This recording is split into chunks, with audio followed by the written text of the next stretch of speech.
ये कहानी एक छोटे से गांव की जो कि अत्यंत शांत और विश्रामदायक था। वहां एक बुजुर्ग महिला रहती थी। उसका नाम था माताजी। माताजी की कहानी में एक ऐसा पहलू था जिसे सुनकर हर कोई हैरान हो जाता था। उनके घर के पास ही एक पुराना भूतिया जंगल था जिसे सभी लोग डर से दूर रहते थे। वहां कहा जाता था कि जंगल में एक पिशाचिनी रहती है जो किसी की भी बात नहीं सुनती, बस अपने ही काम में लगी रहती है। लेकिन कभी कभी रात के समय वो लोगों को चुपचाप अपनी ओर खींच ले जाती। माताजी का घर जंगल के किनारे पर था। रात के समय जब सभी सो जाते थे तब माताजी को अक्सर लगता था कि उसके घर के पास कुछ अजीब सा हो रहा है। धीरे धीरे वह अपने घर के बाहर गई और वहां एक सफेद साड़ी में एक स्त्री को खड़ा पाया। स्त्री की आंखों में कुछ अजीब खौफ सा था, जैसे कि वह किसी को ढूंढ रही है लेकिन किसी को नहीं देख रही है। माताजी डर के मारे चिल्ला दी और वह भाग निकली। पर उस रात के बाद से माताजी की रात की नींद उड़ गई।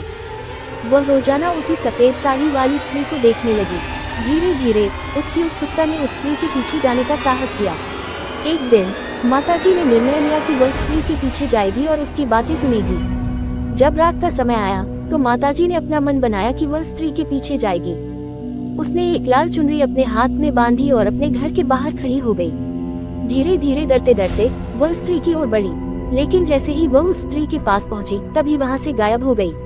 माताजी ने दोबारा प्रयास किया, लेकिन हर बार वह स्त्री काले जादू से गायब हो जाती। तभी एक रोशनी की चमक दिखाई दी और वहां पर स्त्री की मूर्ति खड़ी थी। माताजी की हालत खराब हो गई और उसने भागते हुए घर लौट आई।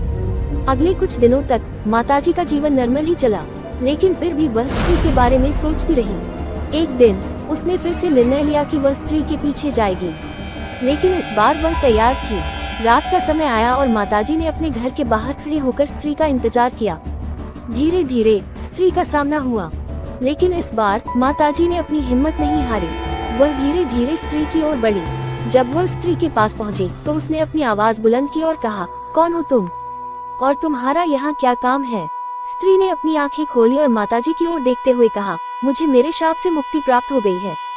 मैं तुम्हें धन्यवाद देती हूँ कि तुमने मुझे मेरी मुक्ति दिलाई। माताजी ने हैरानी से पूछा, तुम्हारा शाप क्या मतलब है?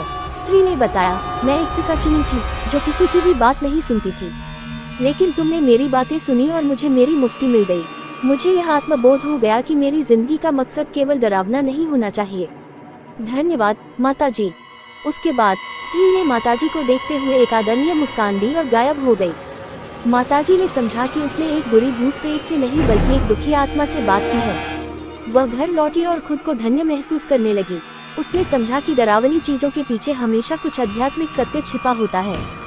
वह ने सोचा कि उसका जीवन एक सफलता की कहानी बन गई है जब वह ने एक दुखी आत्मा को उसकी मुक्ति दिलाई।